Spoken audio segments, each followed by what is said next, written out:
literary legends and luminaries. I'm Julie and welcome to Write Smart, a division of Book Smart that is all about writing. So today we're diving into the purpose of writing.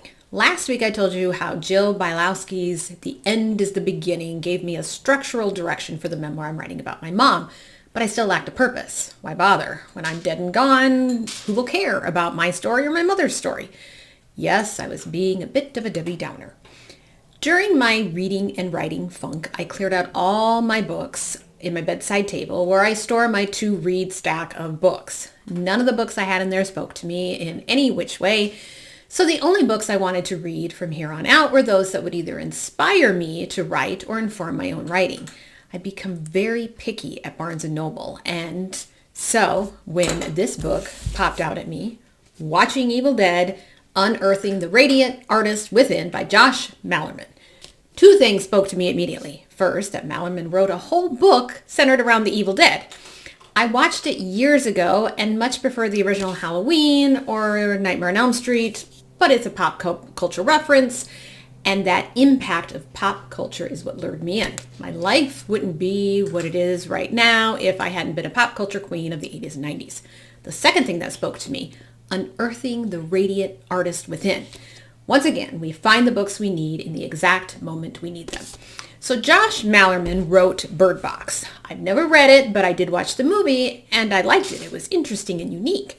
He does not live in New York, which is always a plus for me. Now, watching Evil Dead gets a bit repetitive as the story progresses. I started to lose interest in the relationships of the people who he was watching the movie with, but it's a quick read, so it doesn't much matter. What matters is Malerman's overarching theme. The purpose of writing is to write, plain and simple, because you never know what will become of it. He uses Evil Dead as the example. The creators of Evil Dead didn't worry about fame or fortune, but created something that they enjoyed that would later become a cult classic, but they didn't know that. Without its creation, we would never experience the joy of lots of books and movies and songs and TV shows and so on and so forth. Exactly the kick in the butt that I needed.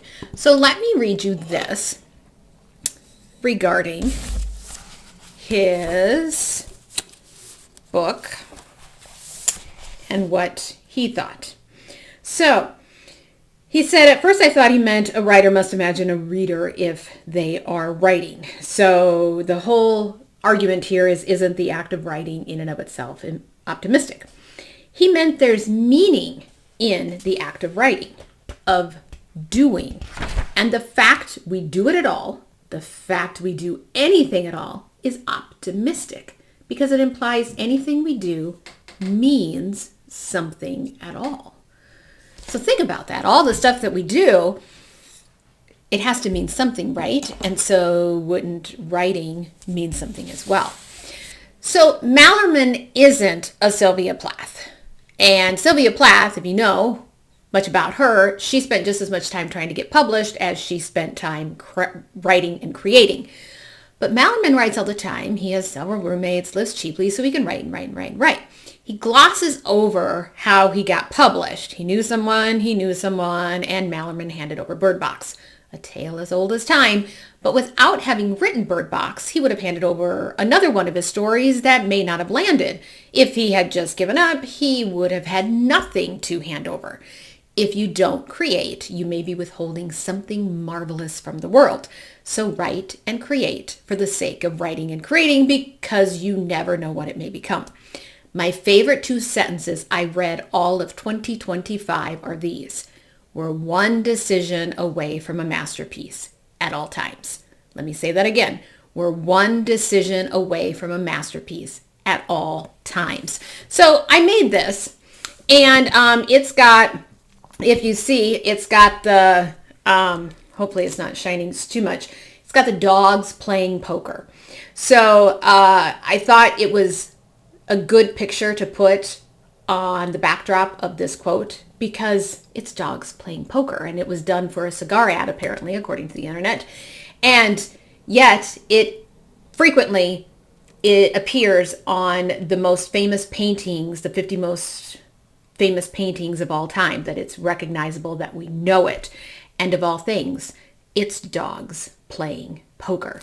So think about that. We all are just one decision away from a masterpiece at all times. So you never know what will become a masterpiece.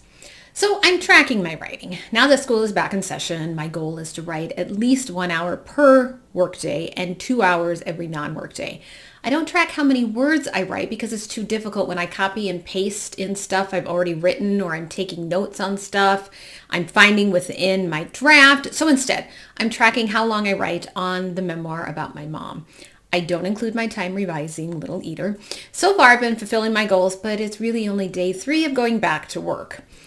Watching Evil Dead is not a book I'm going to keep, but it was definitely worth the read. Mixed into Evil Dead watching, Mallerman gives writing hints and creation tips. One of my favorites that he wrote in all caps was that there was no budget to writing a book. It cost you nothing but time. Isn't that magnificent? You don't have to like Evil Dead to read the book. It's more about the inspiration. The book will inspire you. That's exactly what I needed from the book, and it delivered magically. Let me read you one last thing that spoke to my dancer heart. And he says this: I don't believe in writer's block. I only believe in being out of writing shape. There's a dance to the writer's life, and you got to want to dance. And don't we all want to dance? So thanks for watching. My goal at Write Smart is to write books so that we can all get a little bit smarter, one book at a time.